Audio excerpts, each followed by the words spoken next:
오늘 준비한 사연은 농대를 선택해 인생의 첫 발을 내디딘 20대 초반의 여성이 축사를 하고 있는 남자를 만나면서 일어난 이야기입니다. 사연 시작하겠습니다. 안녕하세요. 저는 23, 도시에서 나고 자란 여자입니다. 태어났을 때부터 아스팔트 냄새를 맡으며 컸고 학교도, 학원도, 자연과 거리가 먼 그런 곳에서 살았어요. 그런데 제가 특이한 건지 성인이 되어갈수록 풀이 좋고 식물이 자라는 게 너무 신기한 거예요. 그래서 고등학교 3학년 때 진로를 정해야 할 시기가 오고 친구들은 하나둘 서울에 있는 대학교로 눈을 돌릴 때 저는 엉뚱하게도 농업대학 입학원서를 썼습니다. 뭐, 농대? 내가? 부모님은 정말 기가 막혀 하셨습니다. 내가 무슨 농사를 짓겠다고? 손으로 벌레 하나 잡을 줄은 아냐? 지렁이 보면 기절할 것이. 어머니는 다급하게 말리셨고 아버지는 처음으로 화를 내셨죠. 너 정도 머리면 웬만한 대학교를 들어갈 건데. 농대, 지금 생각하고 말하는 거야? 이게 오냐 오냐 키웠더니 정신 나간 생각을 하는 거야? 하지만 저는 물러서지 않았습니다. 농업이 요즘 어떤 줄 아세요? 스마트팜, 바이오 기술, 6차 산업, 옛날처럼 낯 들고 논 매는 게 아니에요.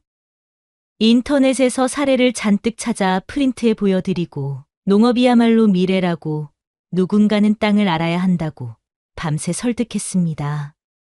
끝내 부모님은 포기하듯 말씀하셨습니다. 좋다. 내 인생이니까 하고 싶은 거 해봐라. 그렇게 저는 농대에 입학했습니다. 입학 첫날 커다란 유리온실 앞에 섰을 때 가슴이 두근거렸습니다. 햇빛을 받은 온실은 마치 빛나는 수정 궁전 같았고 그 안에는 키 작은 토마토 모종부터 손바닥만 한 상추까지 빼곡히 자라나고 있었습니다. 트랙터와 논두렁을 정리하는 굴삭기, 모종삽과 수동 파종기, 사진으로만 보던 농기구들이 눈앞에 실물로 펼쳐졌을 때 저는 어린애처럼 눈을 반짝였어요. 수업도 남달랐습니다. 식물생리학, 토양학, 농업경제학.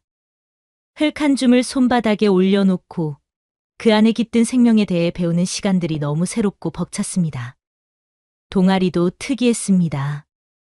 다른 학교처럼 동방에 모여노는 게 아니라 우리 농대는 하우스 하나를 통째로 줘서 거기서 직접 작물을 키우는 시스템이었어요. 물조리개를 들고 새벽에 물을 주며 손수 거름을 주고 잡초를 뽑고 땀에 흠뻑 젖어 흙투성이가 되기도 했지만 그 모든 시간이 저한테는 살아 숨 쉬는 시간 같았습니다. 친구들은 종종 너 진짜 도시 애 맞아? 시골 처녀 같아. 웃으며 놀렸지만 저는 그 말조차 좋았습니다. 처음으로 내가 내 길을 찾은 기분이었거든요. 그렇게 도시의 소음도 아스팔트의 냄새도 잊은 채 저는 흙을 만지고 살아가는 삶에 스며들고 있었습니다. 그렇게 1학년을 보내고 2학년이 되자 진짜 농가 실습을 나가게 되었습니다. 학교에서 조를 짜주고 농가 배정을 했는데 그 실습이 제 인생의 모든 평화를 송두리째 무너뜨릴 줄은 몰랐습니다. 실습 첫날 햇살은 따갑게 내리쬐고 버스 안은 묘하게 긴장된 공기로 가득했습니다.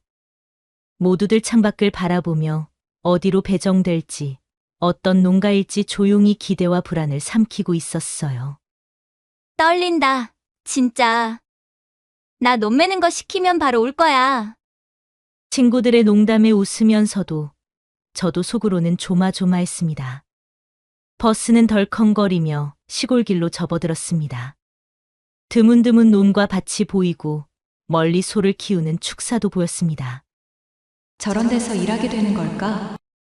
땀이 이마에 송골송골 맺혔습니다. 그리고 버스가 한 농가 앞에서 멈춰 섰습니다. 문이 열리고 햇살을 등진 한 남자가 서 있는 게 보였어요. 그는 깊게 그을린 피부에 군살 하나 없이 다부진 체격을 가진 남자였습니다. 흰 반팔 티셔츠에 워커 바지를 걸친 채 턱에 살짝 자란 수염이 어딘지 모르게 야성적인 분위기를 풍겼어요. 그 남자가 다가와 우리에게 환한 미소를 지었습니다. 안녕하세요. 오늘 오신 학생분들이죠? 목소리는 맑고 따뜻했습니다. 그리고는 장난스럽게 덧붙였습니다. 이쁜 분들이 오셔서 제가 긴장되는데요. 그 말에 옆에 있던 친구들은 킥킥 웃었고 저는 얼떨결에 얼굴이 화끈 달아올랐습니다. 고개를 숙이며 슬쩍 그를 올려다봤는데 그도 나를 보고 잠시 시선을 떼지 못하는 것 같았어요. 그는 친절하게 농장 이곳저곳을 소개해 주었습니다. 넓게 펼쳐진 논, 흰색 비닐에 말린 볏짚 터미, 그리고 소들의 울음소리가 가득한 축사.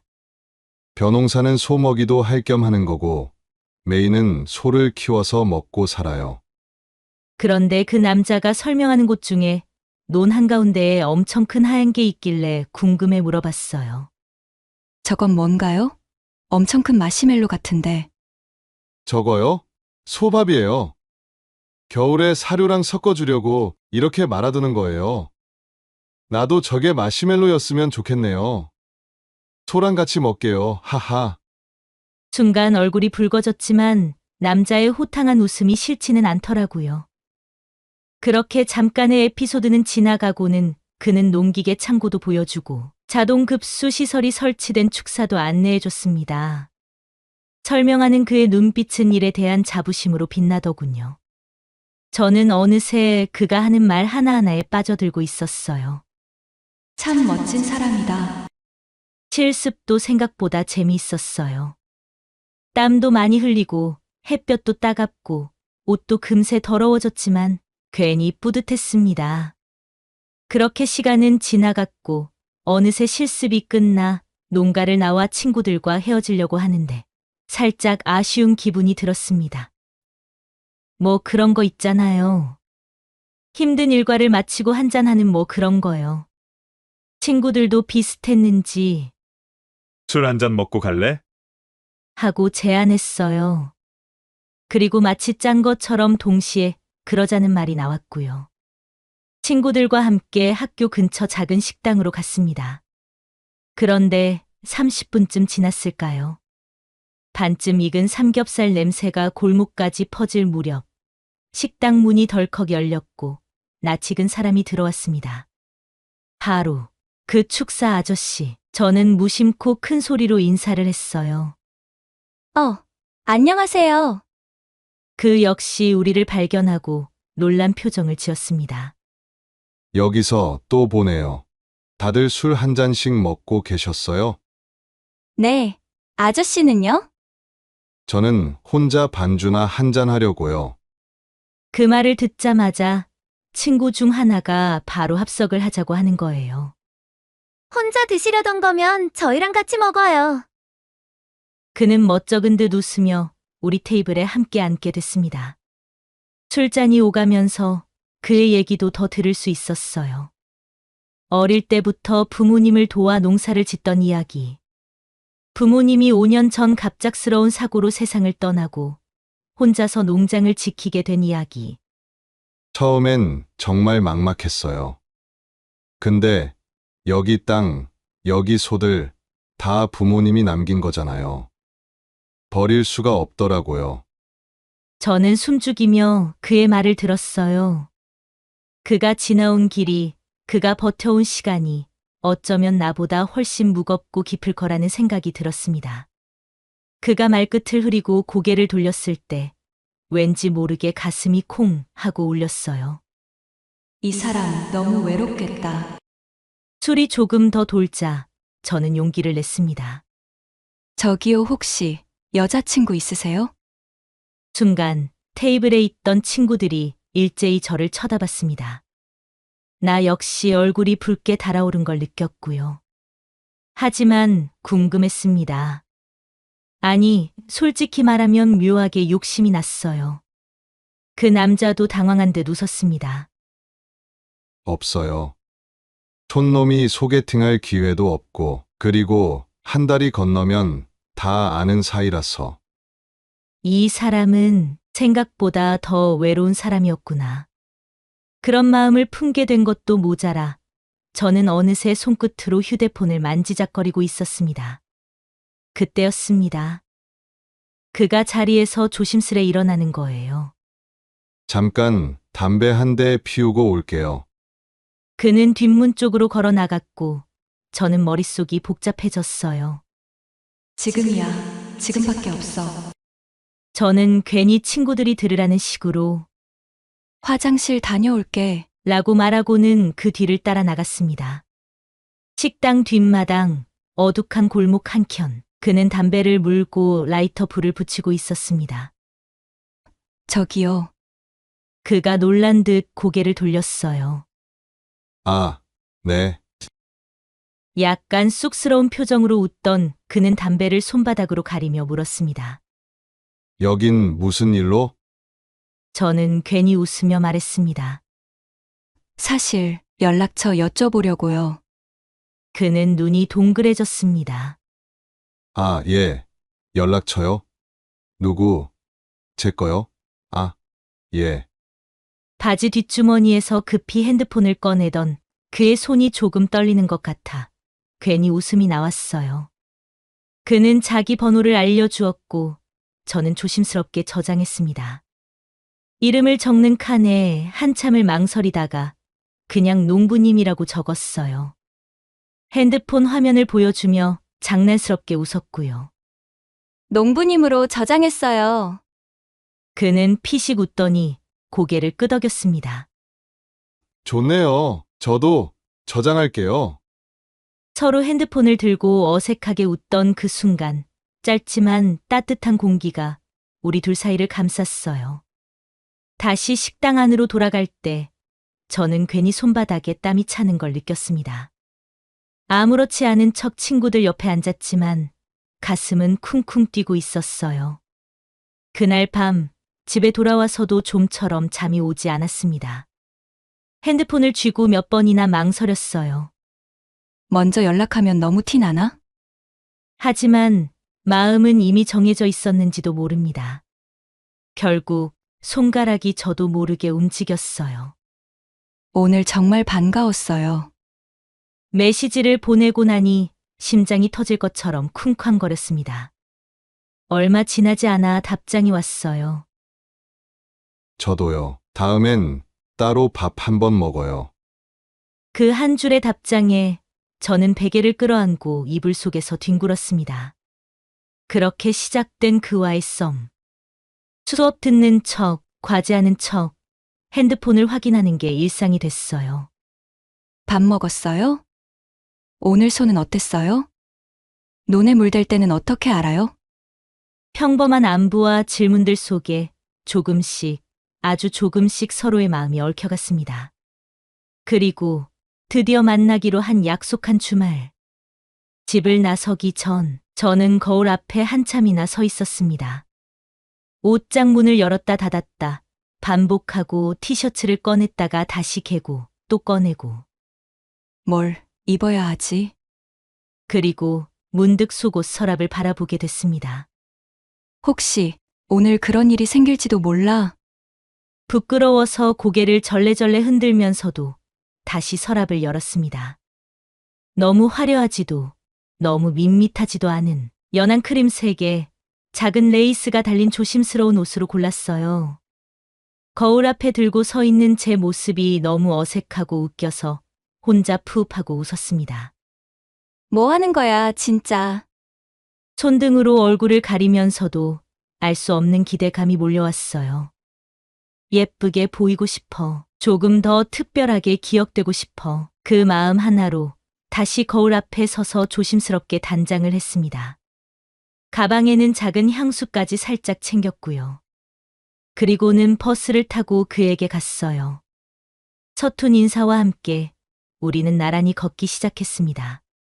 소 보러 갈래요? 그가 웃으며 물었습니다. 네. 저도 덩달아 들뜬 목소리로 대답했습니다.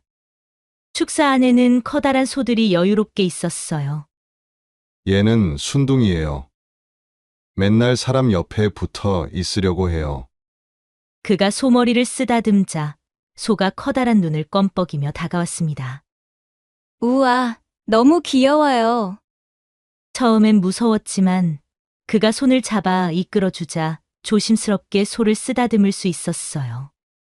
부드러운 털, 따뜻한 온기, 괜히 웃음이 나왔습니다. 진짜 신기하다. 사진으로만 봤던 걸 이렇게 직접 만져보니까 그는 웃으며 소 귀를 살짝 쥐어주었어요. 얘네도 다 성격이 있어요. 겁 많은 애도 있고, 장난꾸러기도 있고, 소들 틈을 누비며 우리는 한참 동안 웃고 떠들었습니다. 서로 장난도 치고 소한테 몰래 이름을 붙여주기도 하면서 시간이 훌쩍 흘러갔어요. 해가 서서히 기울 무렵 그가 말했습니다. 막걸리 한잔 할래요? 시골은 이런 맛으로 사는 거예요. 나는 고개를 끄덕였고 우리는 축사 옆 작은 평상에 걸터 앉았어요. 그가 큼지막한 사발에 막걸리를 가득 따라 건넸습니다. 시골에선 이렇게 마셔야 진짜예요. 저는 두 손으로 사발을 조심스레 받았습니다.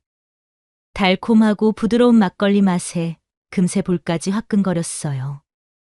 괜찮아요? 네, 근데 좀 어지러워요. 취기가 오르자 왠지 마음속에 담아뒀던 말이 스르르 새어나왔습니다. 사실 처음 봤을 때부터 좋았어요. 말을 뱉는 순간 가슴이 두근두근 미친 듯이 뛰었어요. 그는 살짝 놀란 듯 나를 바라보더니 조심스럽게 제 손등을 덮었습니다. 저도요. 짧은 대답이었지만 그 말 한마디가 주변 모든 풍경을 흐릿하게 만들었어요. 축사 냄새도 초저녁 바람 소리도 그 순간만큼은 아무것도 느껴지지 않았습니다. 서로를 바라보다가 우리는 아무 말 없이 서로에게로 다가갔습니다. 그는 내 허리를 거칠게 끌어안았고 저는 그 손길에 몸을 맡겼습니다. 처음이라 서툴렀고 아픔이 있었지만 어쩐지 그 모든 게 벅찰 만큼 행복했습니다. 그날 이후로 우리는 주말마다 만나 서로를 사랑했습니다. 축사 일을 대충 거들고 나면 어느새 둘만의 시간이 기다리고 있었습니다.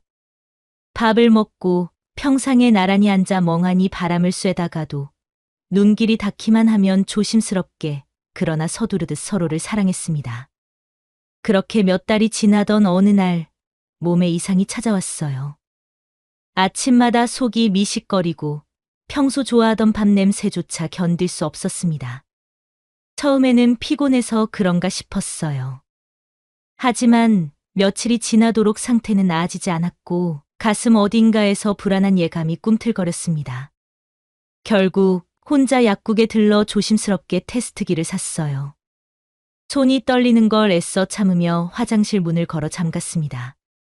숨을 죽인 채 기다리던 그 순간 하얀 막대 위에 또렷하게 떠오른 두 개의 선. 순간 숨이 턱 막혔습니다. 머릿속이 하얘지고 심장은 미친 듯이 뛰기 시작했습니다.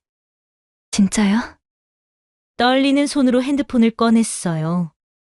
그에게 전화를 걸어놓고도 한참을 말하지 못했습니다. 오빠 나 목이 꽉 막혀 제대로 소리가 나오지 않았어요. 결국 간신히 짜낸 말. 우리 아기 생긴 것 같아. 전화기 너머 숨소리만 들리는 짧은 정적. 그리고 이윽고 그의 목소리가 들려왔습니다. 괜찮아. 내가 다 책임질게. 그 말 한마디에 참았던 눈물이 한순간에 터졌어요. 이제 우리는 둘이 아니라 셋이었습니다. 아이를 품고 있다는 걸 알게 된 순간부터 마음을 굳게 먹었어요. 이제는 나 혼자만의 인생이 아니었으니까요. 숨 쉬는 것조차 조심스러워졌고 한 끼를 먹더라도 뱃속 작은 생명을 생각하게 됐습니다. 그런데 이런 제 마음과는 달리 어두운 먹구름이 몰려왔어요. 그 시작은 평소와 같은 어느 날 오빠가 축사에서 소를 수정시킨다고 해서 별 생각 없이 그를 보러 가면서 시작되었습니다. 따뜻한 햇살을 받으며 축사 문을 열고 들어섰을 때 오빠 옆에 낯선 여자가 한 명 서 있었어요. 작고 마른 체구의 짧은 반바지를 입고 팔짱을 낀 채 오빠와 나란히 웃고 있는 게 아니겠어요. 순간 가슴이 쿵 하고 내려앉았습니다. 왔네. 오빠가 저를 발견하고 손을 흔들며 반겼습니다. 얘, 내 어릴 때 친구야. 같은 동네에서 컸어. 오빠가 소개를 해주는데 여자는 희죽 웃으며 손을 들어 인사했습니다. 소 수정한다고 해서 심심풀이로 구경 왔어. 초면의 반말. 마음에 들지 않았지만 저는 억지로 입꼬리를 올리며 고개를 끄덕였어요. 아, 네. 입으로는 웃고 있었지만 가슴 한구석이 서늘해졌습니다. 둘 사이에 흐르는 공기가 이상하게 친밀했어요. 그리고 그 친밀함이 저를 불편하게 만들었습니다. 그리고 그 여자의 말대로 오빠가 소를 수정시키기 위해 작업을 시작하더군요. 오빠는 작업복을 걸치고 굵은 고무장갑을 낀 채 커다란 소 옆에 섰습니다. 이제 꼬리 들고 이 안으로 넣어야 해. 그가 작대기 같은 긴 기구를 손에 쥐고 소의 뒷부분으로 다가갔어요. 저는 무심히 그 모습을 지켜보고 있었습니다. 그런데 바로 옆에 서 있던 여자가 히히 웃으며 키득거리더니 소곤거렸어요. 야, 소가 진짜 좋아 죽네. 이것도 저렇게 굵어? 오빠는 키득거리며 대꾸했습니다. 하하, 내 것도 만만치 않지? 둘 사이에 오가는 농담은 아주 익숙하고 아주 노골적이었어요. 내가 지금 뭘 듣고 있는 거지? 오빠는 여자의 농담에 아무런 거리낌도 느끼지 않는 듯 장갑을 낀 손으로 소를 다루며 가끔씩 여자를 힐끗거리기까지 했습니다. 저는 그들에게 투명인간이나 다름없었어요. 속이 끓어오르는 걸 억지로 눌렀지만 어깨까지 떨려오는 걸 막을 수는 없었습니다. 나를 무시하는 건가? 아니면 원래 저렇게 친한 건가? 입술을 세게 깨물고 터질 듯한 울분을 억눌렀습니다. 하지만 결국 참지 못하고 말이 튀어나왔는데 고작 이 말이었어요. 나 먼저 갈게. 오빠는 겨우 고개를 돌리더니 작업하던 장갑을 탁탁 털며 무심하게 말했습니다. 응. 이거만 끝내고 전화할게. 그리고 다시 소를 향해 몸을 돌렸어요. 저를 붙잡지도 따라오지도 않았습니다. 그렇게 저는 홀로 축사문을 밀고 나왔어요. 집으로 돌아오는 길, 가슴이 답답해서 숨을 쉬는 것도 힘들었습니다. 머릿속에서는 여자의 웃음소리와 오빠의 가벼운 농담이 끊임없이 맴돌았어요. 나 혼자만 진심이었던 걸까? 생각할수록 가슴 깊은 데서 뭔가 서글프게 끌어올랐습니다. 며칠 동안 핸드폰만 바라보며 시간을 보냈습니다. 오빠는 별일 없다는 등 문자를 보내왔고 저는 애써 태연한 척 답장을 했어요. 하지만 마음속 불안은 조금도 가라앉지 않았습니다. 자꾸만 그날 오빠가 보였던 웃음과 낄낄거리던 여자의 얼굴이 떠올랐어요. 연락 없이 그냥 한번 가볼까? 왜인지 그날은 그런 생각이 들어 아무런 연락 없이 향했습니다. 그런데 항상 열려있던 축사의 대문이 굳게 닫혀 있는 거예요. 일하러 나갔나? 대문 옆 좁은 틈으로 몸을 밀어 넣었습니다. 집에는 인기척 하나 느껴지지 않았어요. 주변을 둘러보다 저 멀리 볏짚 더미 쪽에서 희미한 인기척이 느껴졌습니다. 심장이 갑자기 요동쳤습니다. 누구지? 왠지 모를 불안이 발끝부터 스멀스멀 올라왔어요. 숨소리마저 죽이며 발끝으로 조심스럽게 다가갔습니다. 가까워질수록 마른 사이로 낯선 숨소리가 얇게 새어나왔어요. 그리곤 볏짚 더미 틈 사이로 어렴풋이 사람 그림자가 비쳤습니다. 저도 모르게 몸은 빠르게 그쪽으로 다가갔고 시야에 모든 것이 다 들어온 순간 저도 모르게 숨을 삼켰습니다. 그곳엔 볏짚 더미에 기대어 오빠와 그 여자가 엉켜 있었습니다. 마치 짐승 마냥 눈물이 핑 돌았습니다. 그렇게 믿었던 사람, 서툴지만 서로를 품어줬던 사람, 덜덜 떨리는 손으로 입을 틀어막았어요. 입에서 터져 나올 것 같은 비명을 간신히 막았습니다. 그러다 결국 참지 못하고 목구멍을 타고 튀어나온 소리. 자기야, 이게 뭐야? 그제야 뒤를 돌아보고 제가 온 걸 알아채더니 둘이 우왕좌왕거리며 움직였어요. 친구라는 여자는 자리를 피하고 싶었는지 제 옆으로 도망가는데 제 몸은 굳은 듯이 움직이지 않고 그냥 가는 모습만 쳐다보았습니다. 오빠는 엉거주춤한 자세로 다가오며 다급하게 말했어요. 이건 진짜 오해야. 갑자기 그렇게 된 거야. 나도 어떻게 하다 보니까. 오해? 내 뱃속에 오빠 아기 있는데 이게 오해야? 저는 덜덜 떨리는 주먹으로 오빠의 가슴을 힘껏 밀쳤습니다.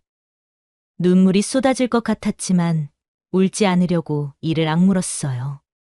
그 여자랑 무슨 사이야? 오빠는 대답 대신 주저앉듯 무릎을 꿇었습니다. 미안해. 정말 미안해. 오빠는 고개를 푹 숙인 채 대답하지 못했어요. 더는 볼 수가 없었기에 휘청이며 축사 밖으로 나와 집으로 돌아왔습니다. 그날 이후 오빠는 매일 연락이 왔습니다. 문자도 쏟아졌습니다. 잘못했어. 미안해. 행복이 생각해서라도 기회를 줘. 다신 그런 일 없을 거야. 처음엔 읽지도 않고 삭제했어요. 전화벨이 울릴 때마다 핸드폰을 뒤집어 놓았고요. 제가 그렇게 하니까 며칠 뒤 집 앞으로 찾아왔습니다. 나야, 그냥 얼굴이라도 보고 싶어서.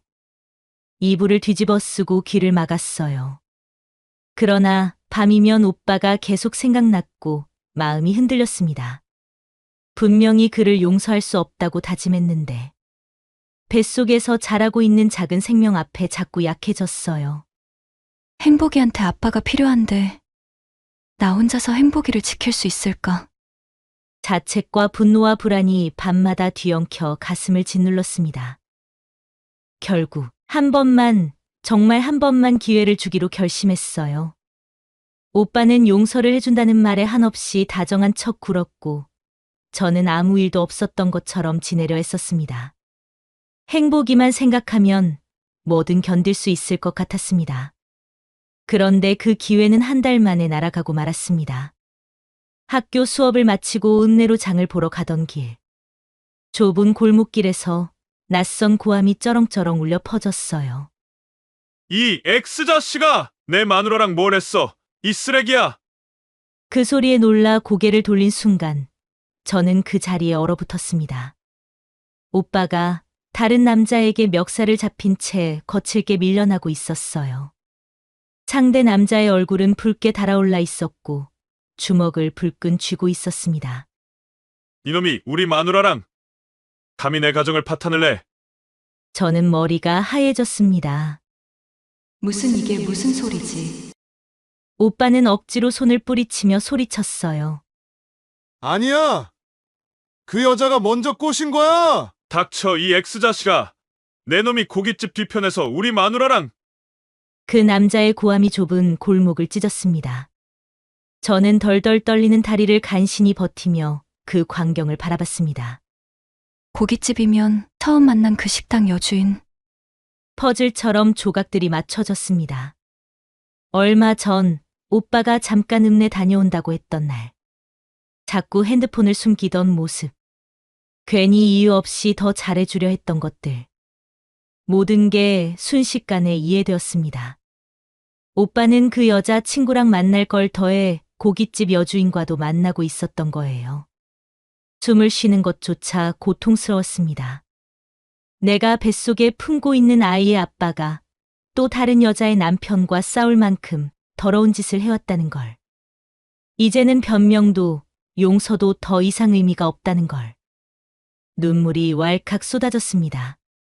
그날 이후 저는 그의 연락처를 차단하고 메신저 기록을 모두 삭제했습니다. 그리고 전화번호까지 지워버렸어요. 손끝이 떨렸지만 후회는 없었습니다. 이제 끝이야. 작게 스스로에게 말했습니다. 그를 사랑했던 마음, 그를 믿었던 기억, 그와 함께 만들고 싶었던 미래. 모두 여기서 끝내기로 했습니다. 하지만 지울 수 없는 것이 하나 남아 있었습니다. 제 뱃속의 아이. 밤이 깊어갈수록 혼란스러워졌습니다. 이 아이를 내가 정말 혼자서 키울 수 있을까? 아니면 포기해야 할까? 끝없이 이어지는 고민 속에서 꼬박 밤을 지새웠습니다. 그리곤 결심을 했습니다. 산부인과로 가기로. 산부인과 건물 앞에 도착했을 때 다리가 떨리고 가슴이 미친 듯이 뛰었습니다.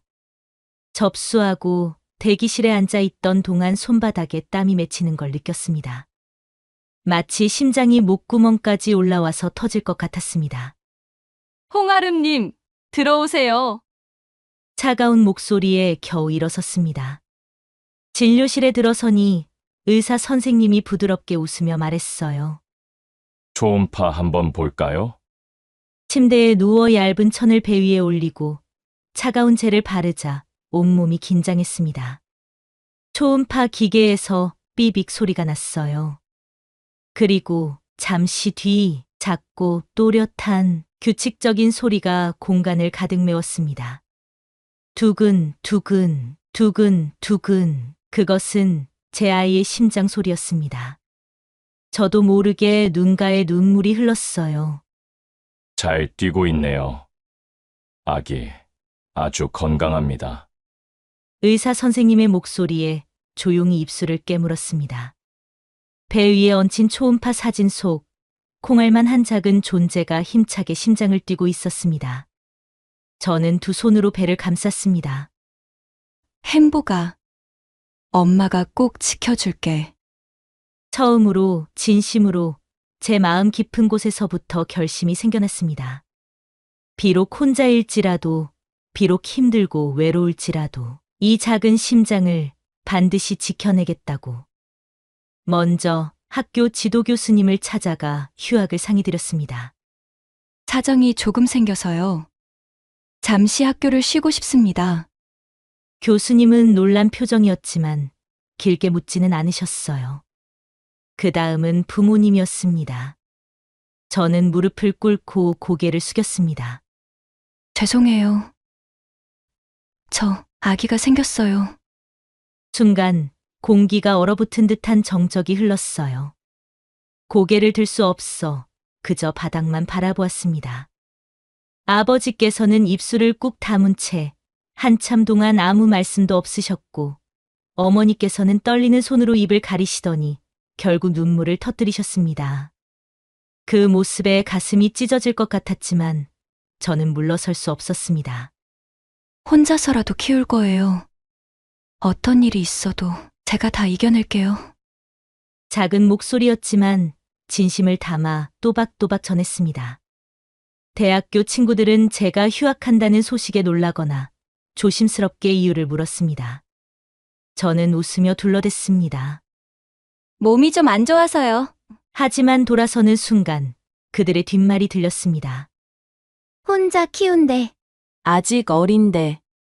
안 됐어. 아무렇지 않은 척 고개를 들고 걸었습니다. 정면만 바라보며 똑바로 걸었습니다. 이제부터는 저와 행복이 둘만을 위해 살아가야 했으니까요. 그러기 위해 엄마가 될 준비도 시작했습니다. 몸 상태를 고려하면 힘든 일을 할 수도 없었고 알바 자리를 구하는 것조차 쉽지 않았습니다. 불룩해지기 시작한 배를 보고 고개를 젓는 사람들도 많았습니다. 한 번은 편의점 야간 아르바이트 면접을 보러 갔습니다. 점장은 서류를 훑어보다가 씁쓸한 표정을 지었습니다. 혼자 아기 키우려고요? 저는 작게 고개를 끄덕였습니다. 여기 일은 힘들어서 안 돼요. 제 입장에서는 힘드네요. 임산부를 일시킨다는 게. 그 말에 저는 또 한 번 고개를 숙일 수밖에 없었습니다. 결국 가벼운 사무보조 아르바이트를 구했습니다. 일은 많지 않았지만 그 작은 일도 제겐 간절했습니다. 새벽마다 눈을 뜨고 조심조심 몸을 움직이며 하루를 시작했습니다. 버스 안에서는 졸기도 했고 배를 감싸며 걱정에 잠기기도 했습니다. 아버지는 아직도 말을 아끼셨고 어머니는 저 몰래 밤마다 눈물을 훔치셨습니다. 하지만 하루를 버티고 나면 배 안에서 느껴지는 미약한 움직임이 저를 다시 일으켜 세웠습니다. 하루 조금씩, 아주 조금씩 저는 강해지고 있었습니다. 그러던 어느 날 퇴근길 버스 안에서 창밖을 바라보던 저는 문득 작은 웃음을 지었습니다. 가로등 불빛 아래 아이들이 깔깔 웃으며 뛰어놀고 있었습니다. 그 풍경이 어찌나 따뜻하게 느껴지던지요. 그 순간 저는 마음속 깊은 곳에서 아주 작지만 단단한 확신을 느꼈습니다. 행복이는 내 인생을 망치는 존재가 아니라 내 인생을 빛나게 해줄 존재구나. 이제 곧 행복이를 품에 안을 날이 다가옵니다. 조금은 두렵지만 한편으로는 세상 무엇보다 설레는 마음입니다. 저는 그 누구보다 강한 엄마가 될 것입니다. 그리고 행복이와 함께 우리 둘만의 인생을 조심스럽게 하지만 당당하게 걸어갈 것입니다. 그러니 여러분도 저희 선택에 응원해 주세요. 여기까지가 오늘 준비한 사연이었습니다. 여러분의 구독은 영상 제작에 많은 도움이 됩니다. 사연 많은 여자였습니다.